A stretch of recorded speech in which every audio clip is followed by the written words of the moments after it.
Depuis 2004, l'association Yad in Unum, présidée par le père Patrick Desbois, De vereniging Yad in Unum is gesticht in 2004 en wordt voorgezeten door Patrick Desbois. de témoins des fusillades des Juifs et des Tziganes. We zijn naar Oekraïne geweest, in Rusland, en we verzamelden daar getuigenissen van Joden en Zigeuners die werden, of over Joden en Zigeuners die werden gefusilleerd. We proberen hun geschiedenis opnieuw samen te stellen. De meeste van die executies waren publieke executies, aan de rand van het dorp, langs de weg. Op dit moment hebben wij meer dan 3000 getuigenissen uit de ex-USSR en Polen bijeengebracht. Op dit moment is er een ploeg in Moldavië, in Kishinev en Rey, en willen ook naar een streek in Oekraïne. Ik wil vandaag een overzicht geven van het onderzoek dat wij hebben verricht naar de Holocaust per Google. Ik wil u de vragen meegeven die wij gesteld hebben en de hypotheses die wij onderzocht hebben. U ziet op deze kaart dat ons werk nog lang niet af is. Wij proberen deskundigen te verzamelen in zaken de Holocaust in het Oosten. En wij proberen daar wetenschappelijk onderzoek naar te doen. Een van de problemen waar wij op dit moment het meest mee bezig zijn, is het verzamelen van informatie over vorderingen. Of liever inschakeling van het leger. Nu, wie wordt er zo al gevorderd? Het gaat om mensen die door de starost of door de lokale politie worden gevorderd. Ceux qui, au cœur de la fusillade, jettent des pelletées de terre sur les personnes fusillées. Ceux qui déplacent la planche prise dans leur ferme, en travers de la fosse. Cette planche sur laquelle avancent les victimes avant que les tireurs ne fassent feu. De houten planken leveren waarop de slachtoffers moeten staan vooraleer ze worden geëxecuteerd. Condamnés à étouffer dans la boue et le sang des fusillés. Ce sont aussi ceux qui amènent leur chariot sur le site de diegenen die met hun kar naar de plaats van executie gaan en daar de slachtoffers opladen. Ce sont aussi ceux qui le soir cassent les vêtements des morts degenen die de kleding van de doden meenemen om die dan te verkopen. En om degenen die tijdens de executie op verzoek van de Duitsers koken, te drinken, geven en zo verder. Het is een heel ingewikkelde kwestie. Er werd dan ook een workshop georganiseerd 2 jaar geleden met deskundigen uit de voormalige Sovjet-Unie. Nu, hoe kunnen wij de rol van die mensen, hun betrokkenheid bij de misdaden bestuderen, benoemen? Het zijn mensen die op een dag in hun dorp de Duitsers hebben geholpen bij de vernietiging. Zij handelden op verzoek van de lokale overheden en op verzoek van de Duitsers. Maar is dit een gewoon gebruik van de voormalige Sovjet-Unie van voor de oorlog? Of werd dit speciaal uitgevonden om die genocide te organiseren? We hebben gekeken naar de oorsprong van dat fenomeen van gevorderde burgers.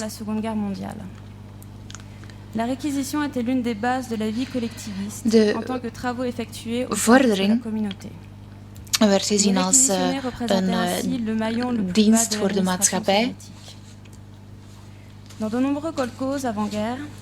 In heel wat kolkhozen waren er personen die 's ochtends aan de deur van een burger gingen kloppen om hem te zeggen dat hij aan de slag moest of een bepaalde taak moest uitvoeren.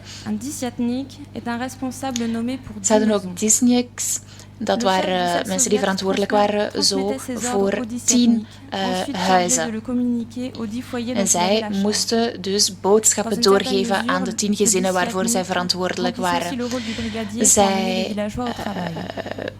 konden soms ook tot taak hebben om de burgers aan het werk te zetten. Sinds de jaren 30 was dit dus een heel gewoon fenomeen op het Russische platteland. Maar wat gebeurde er als je je niet van die taak kweet? Die vraag blijft open. Er zijn 2 belangrijke gebeurtenissen waarmee we rekening moeten houden wanneer wij dit fenomeen bestuderen voor de oorlog en tijdens de Duitse bezetting. Tijdens de grote hongersnood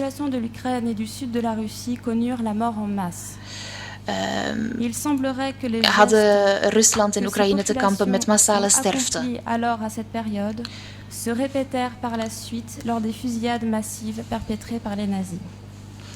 En dat werd gevolgd tijdens de Tweede Wereldoorlog door executies. Tijdens de hongersnood werden de lijken die in de dorpen lagen opgehaald door burgers en begraven. Wat verder ook nog belangrijk was in de jaren 30 op het platteland, is inderdaad die vordering.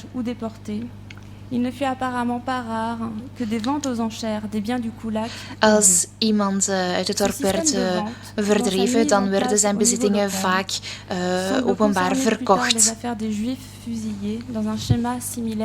En de vervolging van de Joden nadien door de nazi's volgde een gelijkaardig schema. Dus deze gebieden hadden al te kampen gekregen met massale sterfte en de burgers hadden blijkbaar al bepaalde reflexen, bepaalde gebruiken om te gaan met dergelijke gebeurtenissen. Andere vraag die we bestudeerd hebben voor de invasie. Waren de Duitsers op de hoogte van dat vorderingssysteem van de ex-USSR? Toen de Einsatzgroepen werden opgericht, net voor Operatie Barbarossa, werden er een hele hoop valse Duitsers ingezet die het terrein goed kenden en een belangrijke rol hebben gespeeld bij de uitroeiing van de Joden in de voormalige Sovjet-Unie.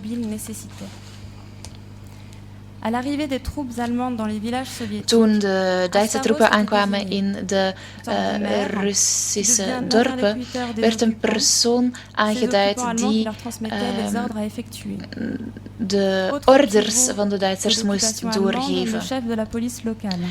Een andere belangrijke figuur, een andere speelfiguur was het hoofd van de lokale positie. Nu, als er wordt besloten dat er een executie komt, wie geeft dan de opdracht om de burgers op te halen? De Duitsers? Of geven die Duitsers gewoon een order door aan hun tussenpersoon en heeft die dan nog een vrije keuze?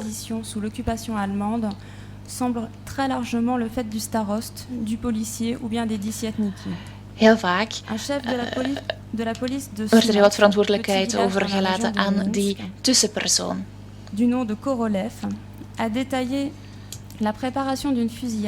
Korolev beschrijft een voorbereiding van een executie in Minsk.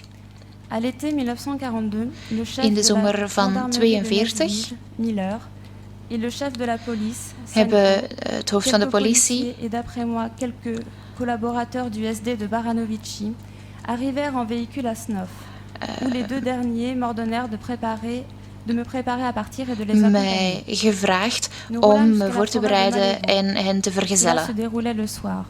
Het was avond. In het bos wees een van de Duitsers een plaats aan waar een put moest worden gegraven. Hij gaf de afmetingen aan met zijn voet. De Duitsers stelden voor om lokale burgers te vragen de put te graven. Leskevici was het dorp het dichtst in de buurt en dus stuurde ik daar iemand naartoe om de burgers op te halen. Het ging om een 30-tal personen. Miller, Veres en 2 Duitsers uit Baranovici kwamen ter plaatse de volgende ochtend nadat de put was gegraven. De Duitsers en de lokale politie hebben dan de slachtoffers naar die put gebracht en hen gefusilleerd. L'initiative de la réquisition de locaux apparaît avoir été le fait des Allemands. In dit geval werden de burgers dus gevorderd door de Duitsers. Dit toont aan dat die beulen op eender welk moment in de voorbereiding van de fusillade kunnen worden gevorderd. De slachtoffers moesten zelf een put graven, 's avonds in de nacht. En 's ochtends werden zij daar dan gefusilleerd. La réquisition permettait sans doute aux tueurs une rapidité et une mobilité d'action. Op deze manier konden de daders heel snel handelen. Burgers werden niet enkel gevorderd voor het graven van die putten, maar voor allerlei werkzaamheden ter voorbereiding op een executie of tijdens een executie. Het kan gaan om heel uiteenlopende taken. We hebben vastgesteld dat een executie van Joden niet op dezelfde manier plaatsvond in alle dorpen. Het aantal slachtoffers, het aantal beschikbare beulen, hun ervaring, het klimaat, het seizoen. Er waren een hele hoop parameters die verschilden van de ene plaats tot de andere. Maar die requisitie, die vordering, dat is wel een fenomeen dat we op verschillende plaatsen hebben kunnen vaststellen. Een aantal voorbeelden. Vorig jaar zijn we naar Wit-Rusland geweest, in de huidige regio Brest. In bepaalde gevallen bleek dat de gravers tijdens de executie aanwezig waren en dat zij de put moesten dichten na de executie. Dat was bijvoorbeeld het geval voor deze man hier, Michail Antonovic, die geboren is in 1924. Hij woonde in Lakovici, in de regio Brest. En op een ochtend, onder Duitse bezetting, werd er aan zijn deur geklopt en ze moesten komen. Ze moesten ook een schok meenemen. Een 50-tal mensen werd op die manier gevorderd. Michael heeft daarover getuigd.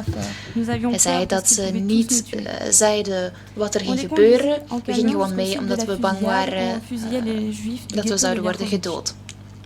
Les Lettons, sur ordre des Allemands qui ne faisaient que passer sur le site de la fusillade pour superviser l'action, les Lettons fusillaient les Juifs au bord d'une fosse.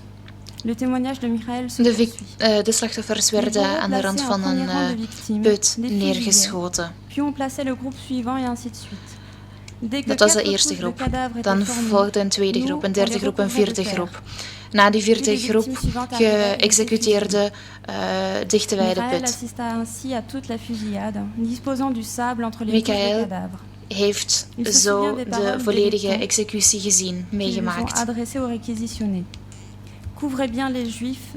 Er werd hen gezegd, zorg ervoor dat de Joden bedekt worden met grond, zodat de honden ze niet opgraven.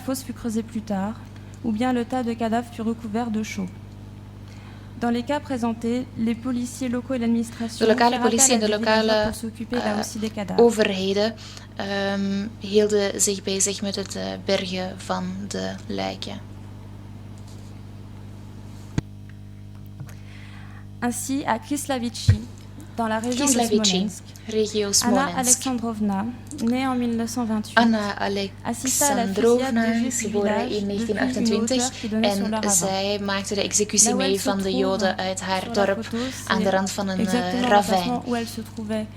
En op deze foto staat zij op exact dezelfde plaats als tijdens de executie van de Joden.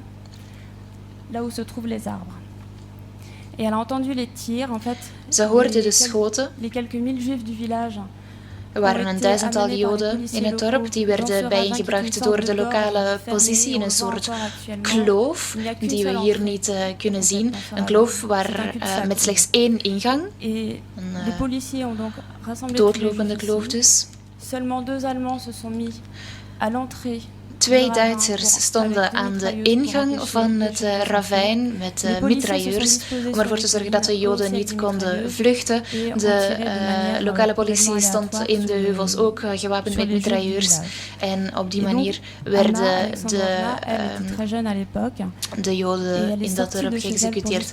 Anna Alexandrovna kwam buiten om te kijken naar de executie.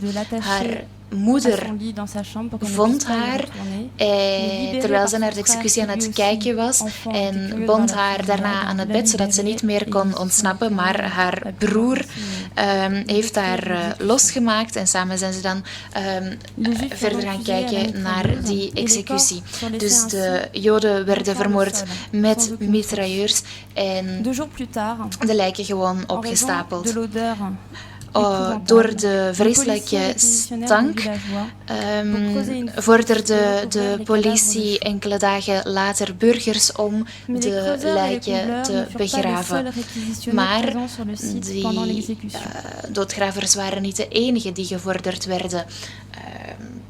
Of dat was niet hun enige taak. In Ingulets, in de regio Dnipropetrovsk, Yevgeny est né en 1926. Ontmoeten we Yevgeny, die geboren werd in 1926. Op een dag brachten de Joden de nazi's liever alle Joden samen in het theater. Ik werkte toen in de stallen. De brigadier zei me om de paarden voor te spannen en naar het theater te rijden met de kar. We zijn aangekomen bij het theater en de Joden stapelden alles op de kar. Daarna maakten we een kolonne, dat ziet u hier. Evgeny volgde de kolonne Joden met zijn kar. Ze kwamen aan bij 2 grote putten die waren gegraven. Dat ziet u, die plaats ziet u hier op de foto. Ter plaatse moesten de Joden zich volledig uitkleden en werden ze met de mitrailleur vermoord. Yevgeny moest wachten tot de executie afgelopen was.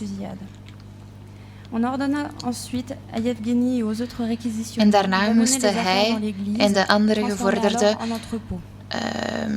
alle bezittingen van de Joden naar de kerk brengen waar ze werden opgeslagen. Autre exemple, à Romanivka, een belangrijke Joodse kolonie voor de oorlog. In de regio Mykolaiv. Daar ontmoeten wij Anna Pavlovna, die ook getuige was van de executie van de Joden in haar dorp. Ze zei: ik herinner mij dat een maaltijd aan het bereiden was. Puis, ceux qui avaient mangé allaient continuer à fusiller les Juifs, pendant que ceux qui les fusillaient avant allaient manger. Er werd afgewisseld. De ene groep zat te eten, de andere fusilleerde Joden, dan wisselden ze af.